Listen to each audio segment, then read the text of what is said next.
আজকের ভিডিওটা আবার একটা গল্প দিয়ে শুরু করছি। দুজন ব্যবসায়ী ছিল। আপনারা কমেন্ট করবেন কে লাইফে সাকসেসফুল হলো আর কে হলো না। তো চলুন গল্প দুটো শুরু করা যাক। দুজন ব্যবসায়ী, দুজনেই কিন্তু সেম ব্যবসায়ী করে এবং দুজনেরই মূলধন কিন্তু সেম নিয়েই তারা ব্যবসায় নেমেছে।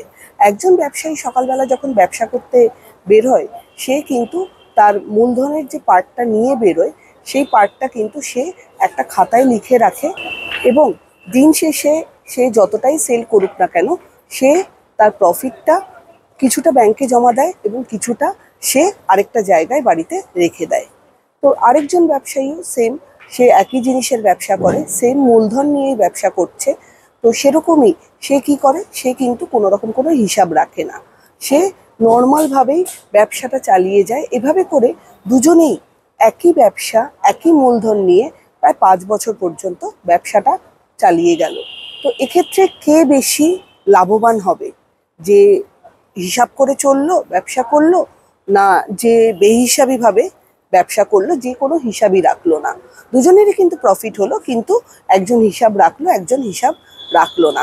আপনারা কমেন্ট করে জানাবেন যে কে প্রফিটটা পেয়েছে বা কার ফিউচার লাইফ সিকিওর হলো, কার ফিউচার লাইফ সিকিওর।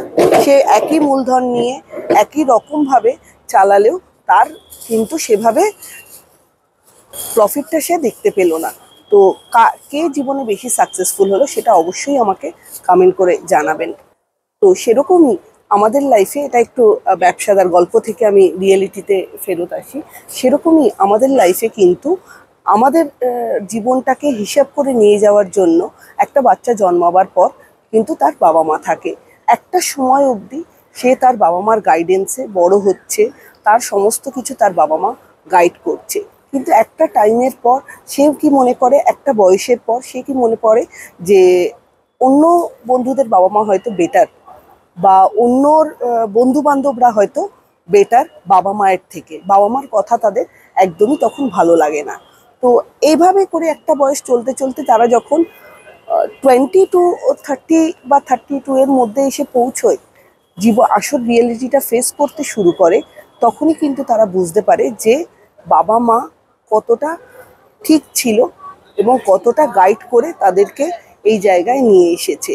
বাবা মাকে হেয় না করে, বাবা মাকে একটু হলেও ভ্যালু দিয়ে, এই টাইমটাতে যদি তুমি তোমার বাবা মাকে ভ্যালু দাও, তাহলে দেখবে যে এই টাইমের ফল কিন্তু ভবিষ্যতে তোমার লাইফটা আরও সিকিওর এবং সুন্দরভাবে ব্রাইটলি গড়ে তুলবে।